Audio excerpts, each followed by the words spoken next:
Don't mock. I'm not a fool. And people who know me personally know that I am not a fool. But I won't get into the details of those. I just want people to realize that I'm not a fool. Don't mock. I'm not a fool. Don't mock. I'm not a fool.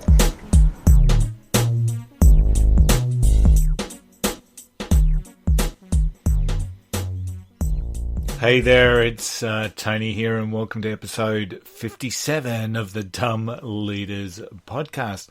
I had a query during the week that in relation to our new opening, intro, our music, and the person questioned the reasoning behind that opening intro, and the reasoning is simply because one of the key aspects of dumb leadership is many dumb leaders are actually delusional in what it is that they believe in their own abilities. So I think that really represents delusional leaders. Someone saying, hey, don't mock me, I'm not a fool, is probably closer to being a fool than what they realise. Hey, welcome to episode 57 today. I've got the absolute pleasure. We had a bit of a break last week on the Dumb Leaders podcast, and today I'm sharing or answering a question that we received during the last fortnight.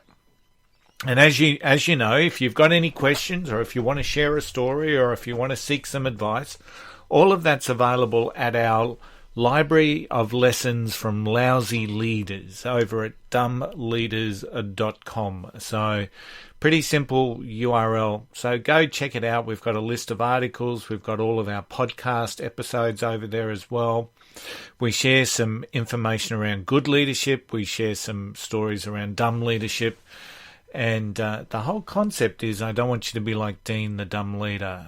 I want you to learn from the mistakes of dumb leaders before you get to learn from your own mistakes. So check it out. It's over at Dumb Leaders. And if you want to ask a question, just like Leon did from Scarborough in WA, please do so. Always looking forward to adding value to our readers, our listeners, and people that are undergoing a growth journey. It's just simply go to the contact page, send us a question, and we're happy to answer them. So Leon from Scarborough has asked for some advice around tough conversations. What mistakes do managers make in those tough one-on-one conversations, and how should I prepare for one? Because I have to have one. And tough conversations is one of those aspects of leadership that no one really enjoys. You know, there are some people that, based around maybe personality traits of being dominant, they may enjoy a little bit of confrontation, but tough discussions are generally not enjoyed by anyone, let alone the manager that's going to instigate them.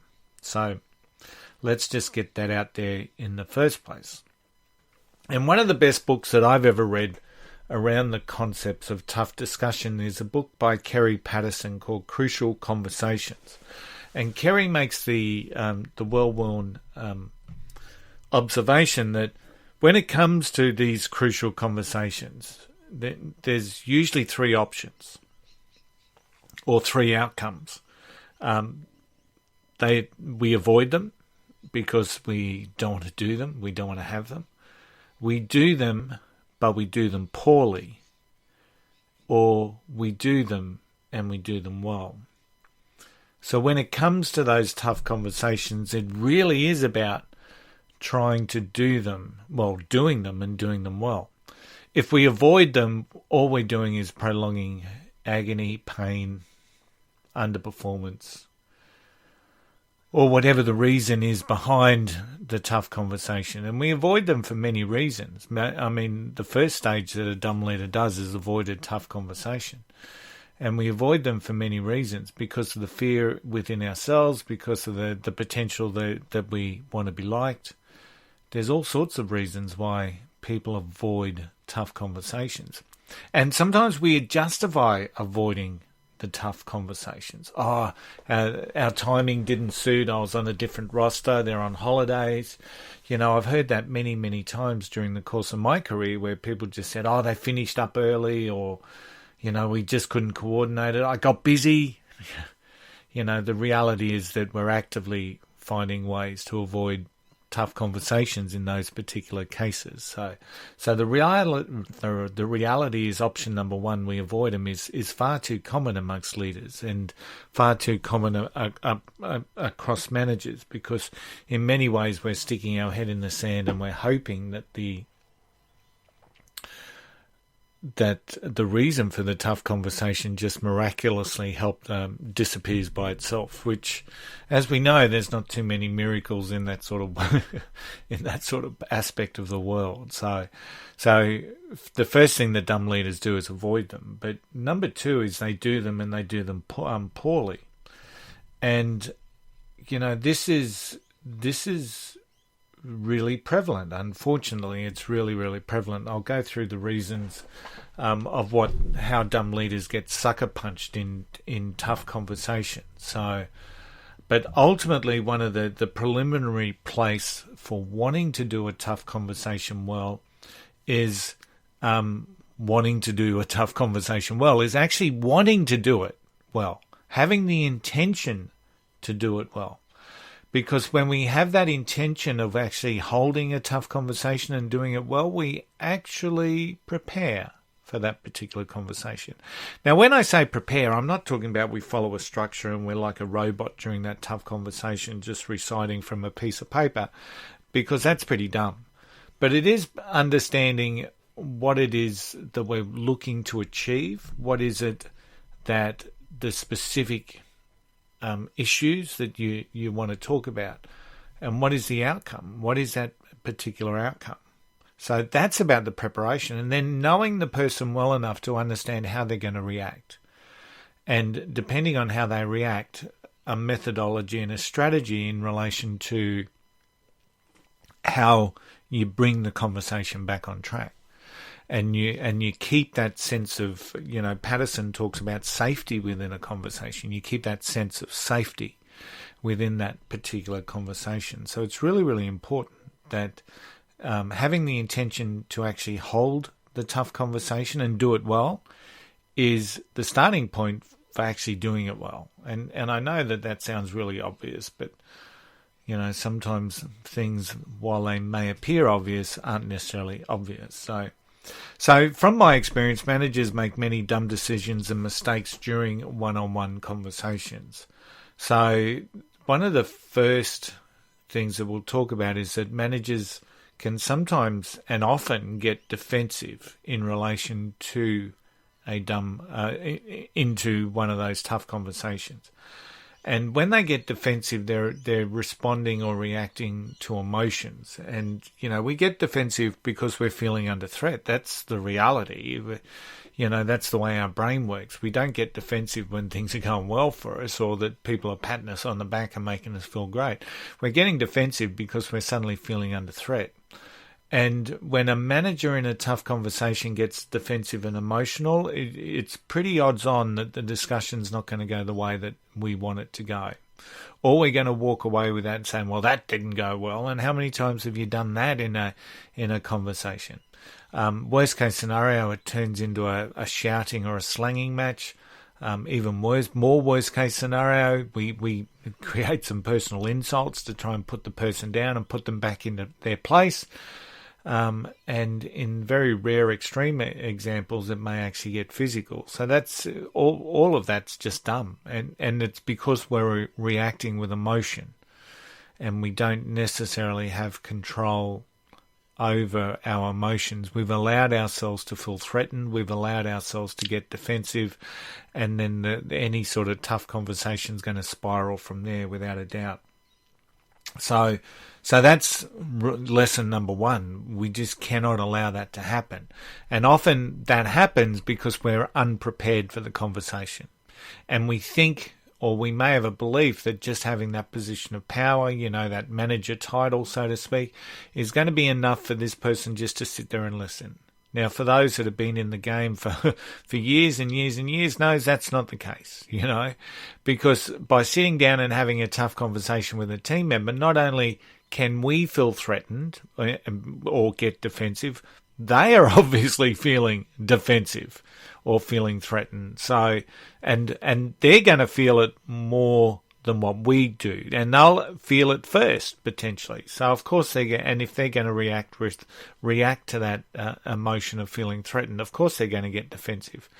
So if we respond or react to that, so it just becomes a bit of a nightmare. So that's in answer to your question, Leon. That's one of the first things that dumb leaders do. They get defensive and emotional, and they react to the feeling of threat from the staff member or the team member. And ultimately, as a manager, you just can't do that. You're not going to get an outcome. You're not going to get a sustainable outcome, and in fact, you're going to probably make the situation worse. So that's pretty dumb.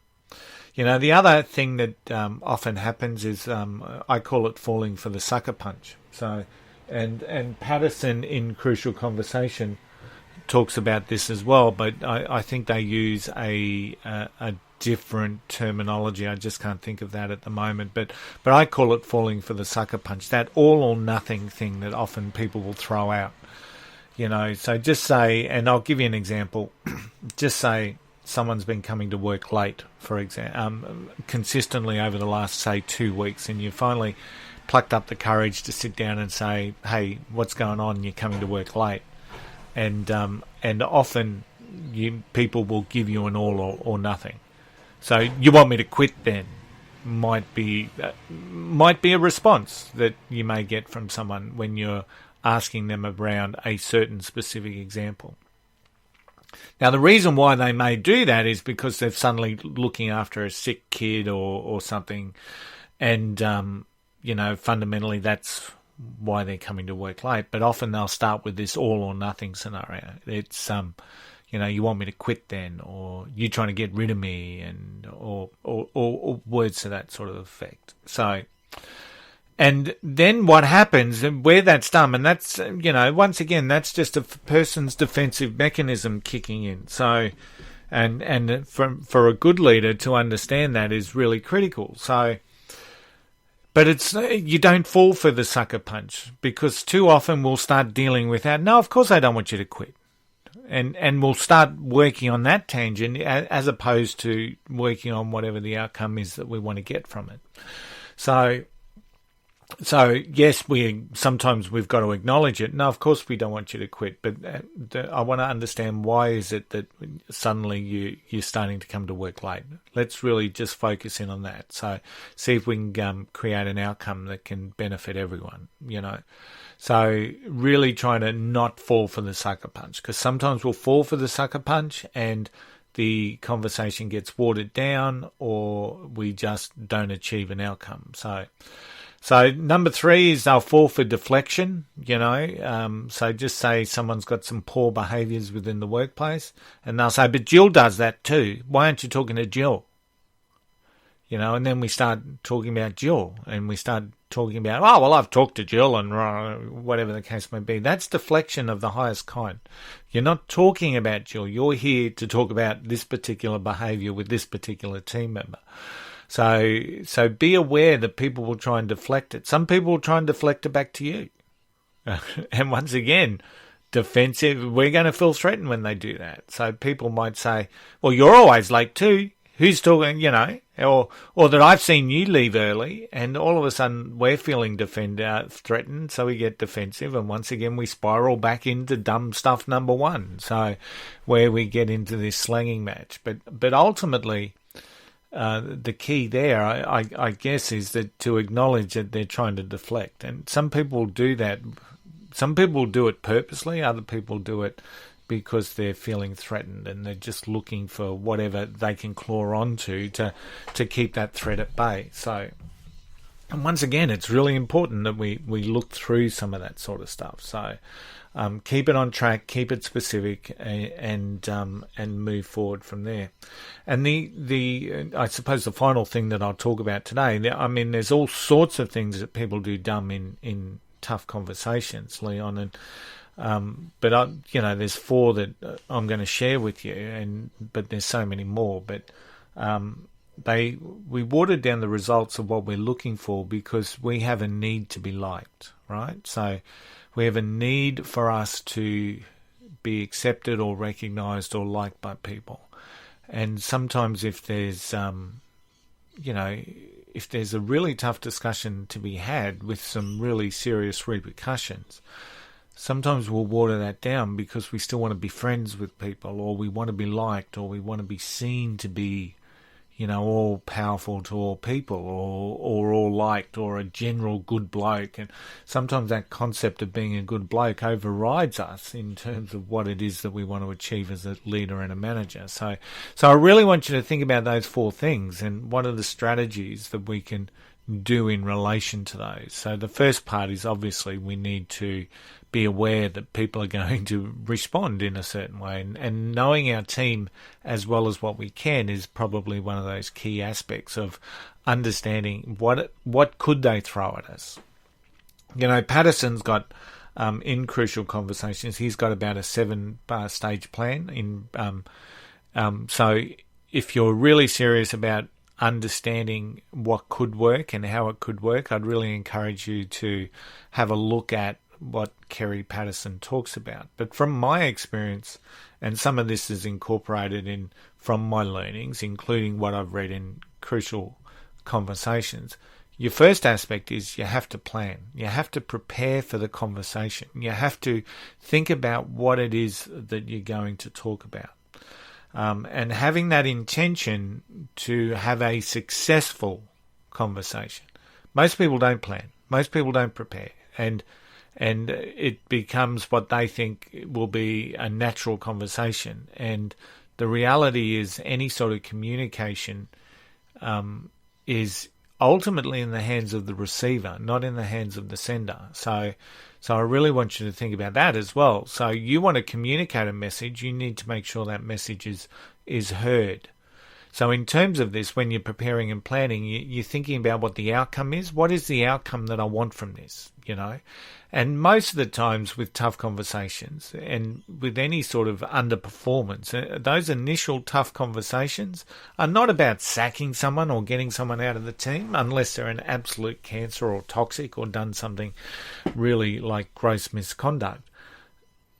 One of the first outcome is, hey, I want to make you aware of this because I want you to develop you as a person. And I want you to get better at these particular aspects because at the moment we've got these issues. So it's about having an outcome of what you want to achieve. And most of the time what we want to achieve is not things like dismissal or marking people's permanent record or whatever it's called around the world. It really is about trying to make them better, making them aware of what you're seeing and trying to make them better and developing them to be better staff members. So having an outcome and then sharing that outcome so that, and you can refer then back to that outcome all the way through the course, through the conversation. So if you are talking about someone, seeing some underperformance or seeing some bad behaviours or what have you, and having an outcome is I want to make you aware of it and I want to come up with a shared solution on how we resolve this and how we improve this because I want to, I don't want to lose you and I want you to be a better team member. If someone's starting to feel threatened, you say, hang on, let's just go back to what my outcome here. Yeah, I don't want you to feel threatened because ultimately I just want you to be aware of it and we need to come up with a strategy on how we fix it. So that you're expressing the outcome that you want and trying to get commitment from them around that outcome. And I think that's really, really important. So you want to share the outcome. You want to understand what the outcome is. We're preparing and planning. We need to have specifics with us. So the last thing you want to be doing is saying, I want to talk to you about being late over the last 2 weeks and then dredging up some shit from 6 months ago as well. You don't want to be there. You want to be really specific around what it is that you want to see improved and the issue per se. And you want to be clear on that. This is what I've observed and have, times, facts and data all there. So one of the toughest conversations I used to have with some of the team that I worked with, and if they're listening, They probably might bring them back some bad memories. But one of the key things that I used to always talk with my team about is whenever I had a bit of a gut feel that something wasn't quite right. Now, gut feel's a tough thing to have a discussion around, because usually you're not seeing the specifics, or that what you think may be occurring, you don't necessarily have a clear, you haven't had clear sight, you haven't had clear observation. But the reason why I always wanted to talk to my team about that sense of gut feel was that gut feel comes into it whenever you're talking about succession planning or promotion. So if ever I was talking with my line manager or my state national managers or what have you about potential people ready for a promotion, if I had a gut feel about someone, they probably weren't going to get, a ringing endorsement, because I'm sensing something's not quite right. I just haven't been able to get the specifics around that.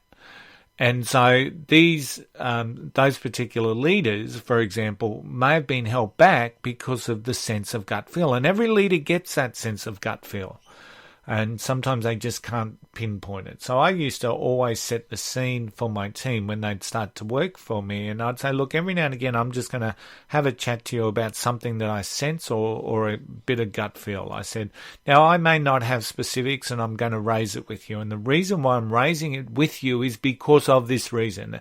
And I'd talk to them about, I wouldn't want to see their promotional potential or possibilities get waylaid because of the fact that I'm sensing something that may or may not be there that I needed to get some clarity on.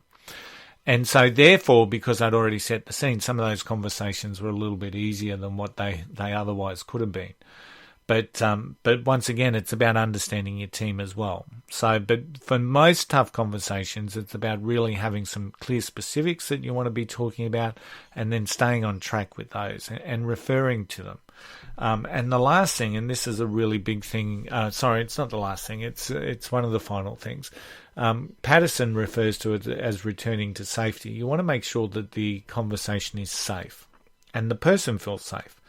And one of the aspects of doing that is getting commitment to that shared outcome. But